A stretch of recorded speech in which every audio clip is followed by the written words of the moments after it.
up there, they pepper sprayed the whole F dorm.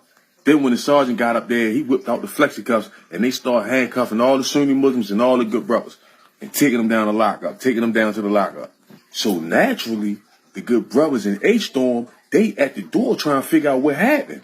Because they could hear the rumbling and shit. They see niggas getting handcuffed and they scored it off. When the brother Lonzo and them see that it's the good brothers and the Sunnis that got into it, he take off on the Sunnis on H-Dorm. Just whipped out and stabbed the closest one to him.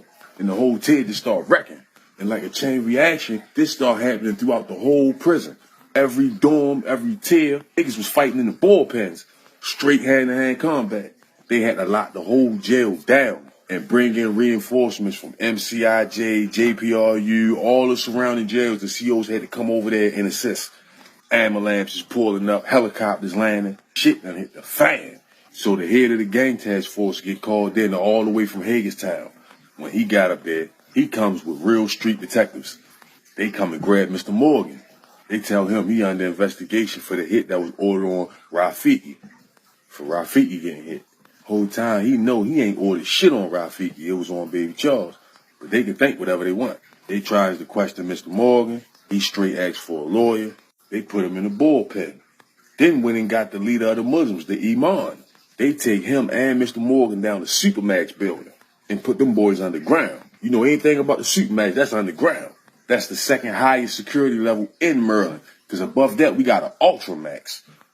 But anyway, movement ceased in the Maryland House of Corrections. They had that bitch locked down for a month straight. Bag lunches.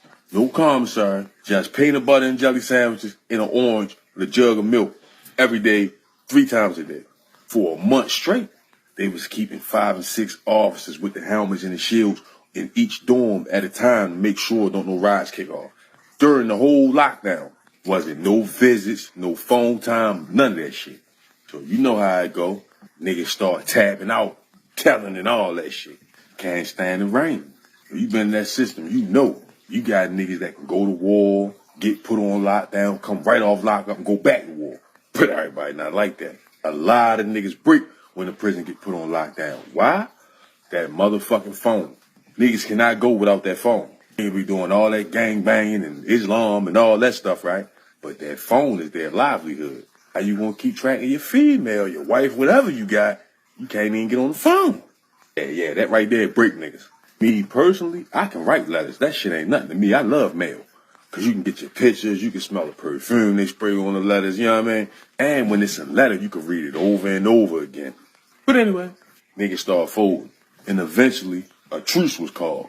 But once they came and got the Iman and Mr. Morgan and took and put them in that Supermax building over East Baltimore, niggas ain't want no parts of that.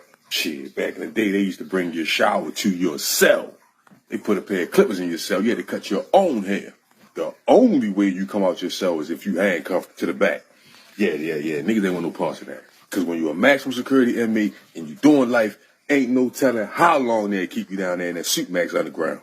If they get you down there, they got you down there. So like I said, a truce was called. Sunni Muslims appointed a new Imam. Another big brother stepped up for Mr. Morgan. And after some time, it was back to business as usual.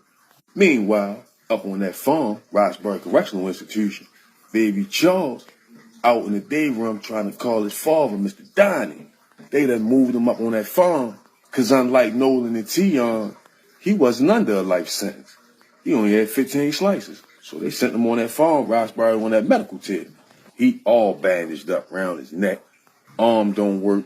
And due to the nerve damage, he walked with a real bad limp now. They tried to give him a cane. He didn't want to walk with that. They told him he could have a wheelchair plus an assistant to push the wheelchair for him. He didn't want that. Dude ain't want to look like a handicap.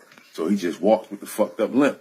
Now, his housing unit 5 ate child and went to Big Yard with housing unit 2. So those buildings was one and the same. They went to commissary together and all that shit. So they got charged taking therapy classes to try to get his right arm working back again. He had to get escorted to an outside hospital 3 times a week for that.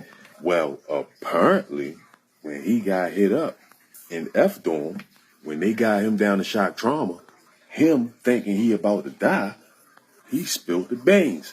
The detectives came while he was laying down in the hospital bed with doctors and shit all around him. They came with the tape recorder and asked him what happened to him. Who did this to you? Man spilled the beans, thinking he about to go. Whole time he survived. And he was scheduled to go to court in a few months to testify against Jasper in the slaying of Rafiki. Now, this was a serious situation because you had some major players involved. First of all, Mr. Morgan was being charged for ordering it. Then you have the trickle-down effect because who did Mr. Morgan send the order down to? Then you got Jasper, a well-known and well-respected brother throughout the Maryland prison system. You know what I mean? He had all that on his plate. So when he got up Roxbury, he was a marked man from day one. All right, so fast forward, 8 months later, Tion and Nolan, they accept a deal from the prosecutor of 40 years, all suspended for 10 years to serve with time credit for the years they already been in. So their security level got lowered from maximum security to minimum 2/medium. They gets packed up and shipped up on that farm. Tion got sent to MCTC. That's the new jail, directly across the street from Roxbury. And Nolan got sent to RCI, Roxbury. For the first time, they got split up.